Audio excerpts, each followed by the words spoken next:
Вітаем вас, сябры! У сённяшнім выпуску мы будзем весці размову пра гліняныя вырабы, макацёр, збан, гарлач і гляк. Казачна прыгожа цвіў у маім дзяцінстве мак. Цешылі вока белыя, ружовыя, парпуровыя кветкі з буйнымі пялёсткамі. Потым на высокіх сцяблінах кругліліся сухія каробачкі, поўныя маку, драбнюткіх, шэрых або чорных зярнятак. Мы з братам, употай ад мамы, абломвалі каробачкі, высыпалі з іх зярняткі на далонь і елі ў сухамятку. А мама прыхоўвала мак да калядных і велікодных дзён. Сярод ганчарных вырабаў макацёр займаў некалі шаноўнае месца. Перад святам яго носілі ў хату і церлі таўкачыкам мак на пірагі, на булачкі, на баранкі, на ладачкі. Макацёр – гліняная пасудзіна, падобная на міску, толькі глыбейшая, шырокая зверху і звужаная ўнізе. Унутраную паверхню рабілі шурпатай. На яе вострай палачкаю наносілі палоскі або ў гліну дамешвалі жартву. У такі макатры мак хутчэй і лепш расціраўся. У добрай гаспадыні было некалькі макатроў – на мак, на бліны, на бабку, на тварог. У макатры церлі канапляне льняное семя, разміналі вараную агародніну, заквашвалі цеста, гатавалі ежу ў печы. Таму і меў макацёр розныя наменні.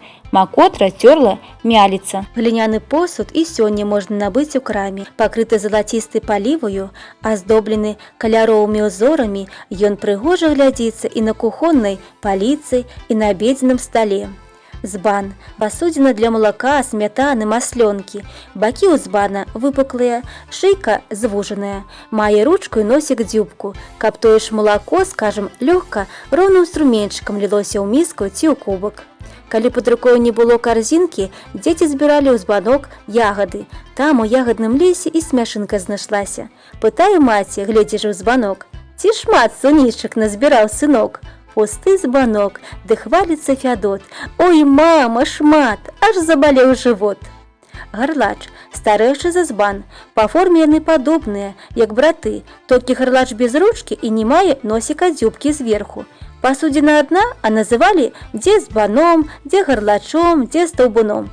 Як паніш у абноўцы, красаваўся на стале берасцень, гарлач, а плецены стужкамі бяросты.